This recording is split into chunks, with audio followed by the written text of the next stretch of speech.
This is Whitney with Faith, Trust, and Christ. We hope you guys are having a blessed day. Today on our channel, we are going to be doing an airport tips for you and your little ones, babies, toddlers, and children. So today I'm going to be using my cordless mic. I hope the sound quality is really good. You'll have to let me know in the comments below. I have my sweet little one here in the room with us. If you're a mom, you'll kind of understand. You gotta work and do things when the time is available. So here we are, and let's get started with our video. So for our first tip, we like to get to the airport 2 hours early just to get through security, check in, and with little ones, sometimes it does take a little bit of extra time.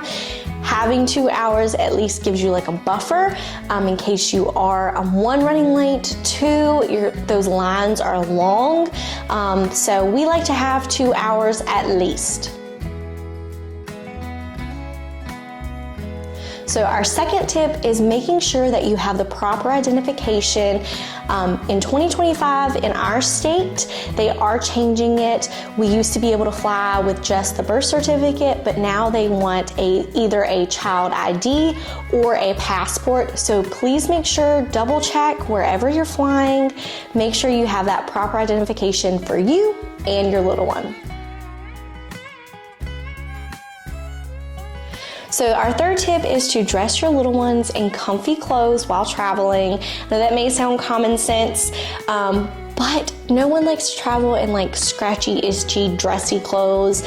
Make sure that you and your little ones are comfy. Now, if you have to get to your destination, you have something to attend, like a wedding or something, I would still dress my kiddos in their comfy attire, and then once I got there, change them at our destination just so that they are happier. I know being a parent to my two little ones, I have noticed that when they're in their dressier clothes for longer for church or for traveling or anywhere, I know that they are happier when they are comfy, and then when they're in their dress clothes, they kind of get grouchy after long periods of times. So save yourself some sanity and dress them comfy as well as yourself. Car seats, they are free to check in. If you need to take it to your destination, you're going to need it there. I do recommend, if you are checking it, to go ahead and get an airport bag to protect it. They do make all kinds on Amazon to check them. They have hard cases, they have soft cases, they even have ones with wheels so that you can transport it just a little bit easier. But just to protect it, I would get that airport bag if you are checking it. Now you can take your car seat on board for your little one to sit in.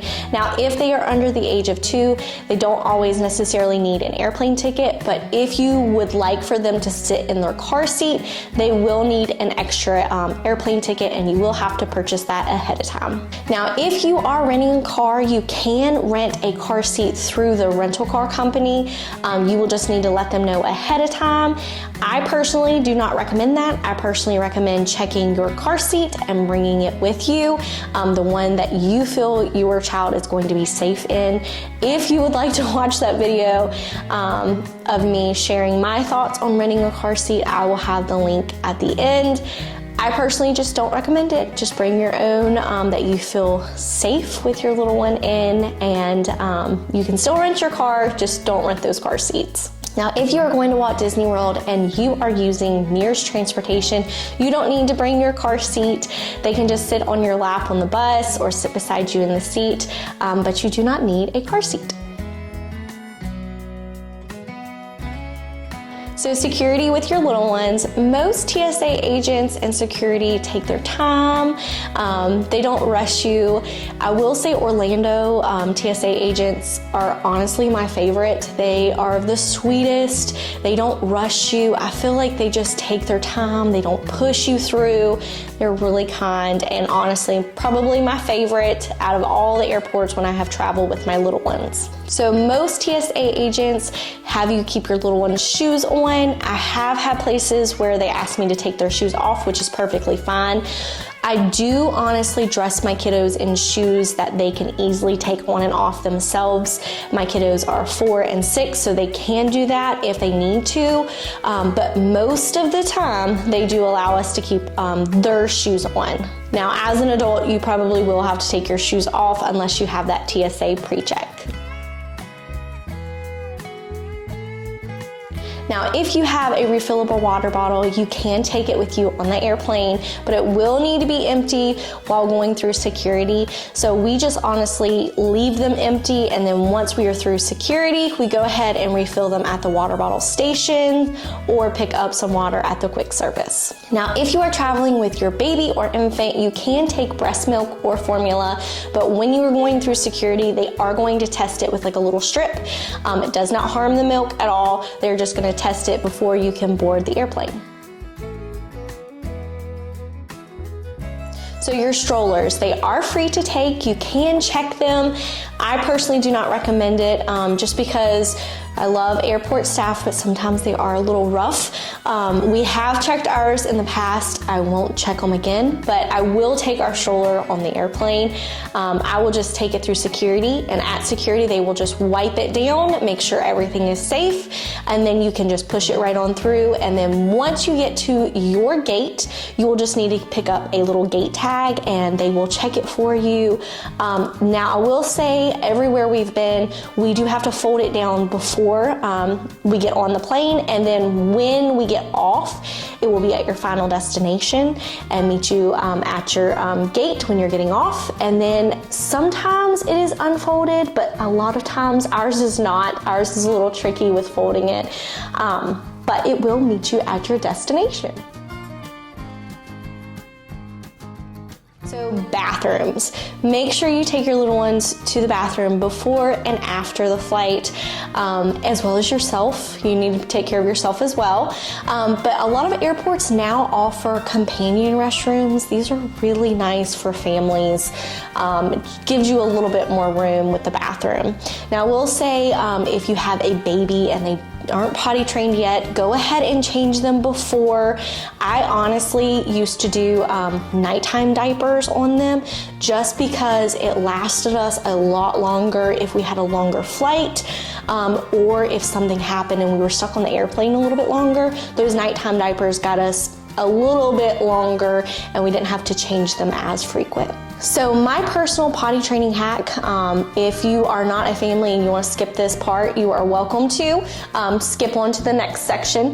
But my personal potty training hack of when my little ones was in the midst of potty training and it was almost like you just got to keep going.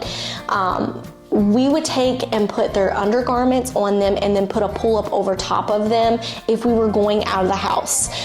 Traveling, church, anywhere, that's how we did it in order to keep their clothes clean.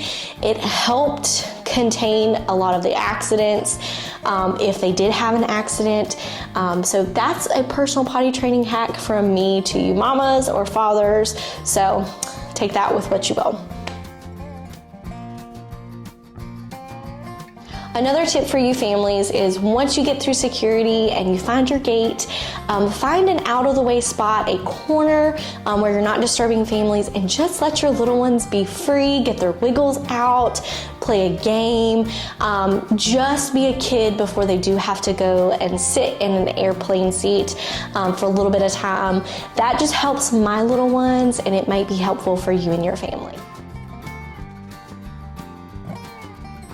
So another tip is to try to have their bellies full before you get on the airplane, especially if you have a longer flight. My tip is when we are going on our trip, when we're leaving for the airport, I make a homemade Lunchable and let them eat that on the road. And then if we are coming back from the airport, we have that 2-hour window before our plane leaves, and I just pick up something like at the quick service and let them eat that before we get on the airplane. And I also take snacks that they love for while we are riding the airplane. Always take snacks. Always, because you never know what's going to happen. Even for yourself, get yourself some snacks too. Take care of yourself and keep yourself fed as well. Make sure everybody is happy. So when you are taking off and landing, I have my little ones sucking on some applesauce pouches or a sucker. If they are still taking a bottle, I would give that to them during that phase, just to help the air pressure of their ear, just to give them a little bit of relief. Also, if you have that refillable water bottle and you've refilled it before you got on the plane, when you are taking off and you're in the air, I highly recommend going ahead and unscrewing it to let some air pressure off before you hand it to your little one, just because we've experienced that when you are in the air and have taken off, that water pressure will squirt it out at them, either in their mouth or in their face, and it's just not delightful. Sometimes my kiddos do good with it and think it's funny, and sometimes my little girl is not so thrilled that that happens. So something I kind of touched on earlier is snacks. Make sure to bring a lot of snacks for you and your little one. I like to personally bring snacks that I don't always give my kiddos at home. I bring suckers and candy, things that will kind of get me a little more mileage as we go down the road. Say they're getting a little fussy, or if they're going a little hangry, even myself, I pull out that little bag and it just saves the day. Also, something to note, some airlines do provide a little snack, sometimes meals and drinks, just depending on the airline as well as how long your flight is. But something else to note is if there is turbulence, sometimes they won't come around. So having your snacks and your drinks just helps just in case. Now, toys. I take an abundance of quiet toys on the airplanes with us. If you would like a video on that, I have 2 different videos to share with you all. I will have those linked down below for you guys just to help you out. We like to bring wipes. We like to bring 2 different kinds, sanitizing wipes and then the baby wipes. Sanitizing to wipe down those trays, wipe down hands and sanitize those, wipe down the arm rails. Anything that the kiddos are going to touch, I sanitize that as soon as we sit down. And then baby wipes for any sticky fingers, wipe anything off. And if they get something on their face, I can wipe that. We like to keep both in our diaper bag. Also, something else to note is I also sanitize my kiddos' hands or wash them really good after we get off the plane, just to keep everyone healthy in our family. We also like to make sure to bring a hoodie for each of our kids as well as ourselves, or even a coat. My little girl honestly likes to bring her little blanket as well. My little guy typically is perfectly fine without it, but we like to bring those to stay warm. Sometimes up in the air it does get a little colder when you're flying, so it's nice just to be cozy and bring those along. Now, if your little ones need anything for napping purposes, a passy, a lovey, a blanket, make sure to bring those along as well, just to help yourself as well as your little one get some rest if they need it. Be patient with your little ones. Come with a mindset that anything can happen. Delays happen, and it's not your fault. It's not your little one's fault. The plane may need some gas or some maintenance things. This happens all the time. Just be patient. It's okay. Also know that if this is a new experience for your little one, or you haven't done it in a long time, they may need some extra comfort. I know my little girl, we've flown quite often, and she does not like takeoff and landing, and I know that, and she just cuddles up next to me and just wants to know I'm there, and I comfort her as best as I can, and I just try to just be patient with her. Now, after you land, it's sometimes a little bit chaotic. Everyone wants to rush and get out of the airplane as fast as they can, and I'm sure so do you, especially if your little one's done. But go ahead and gather your things as calmly as you can. Remember, you set the tone, and they can feel that, they know that. gather your things and then wait your turn to get off the airplane. Now, if you have brought a stroller, it's gonna be right outside your airplane waiting on you. Now, sometimes you do have to wait a little bit for it, but they will get it to you. The majority of the time, they will not unfold it just so they don't break it, so you will have to unfold it, and then you can go get your luggage and be on your way to your destination. We hope our airport tips have been helpful for you and your family for flying with your little ones. If it has been, we would love for you to join our community and like and subscribe. We appreciate each and every one of you. We hope you guys are having a blessed day, and we will see you real soon.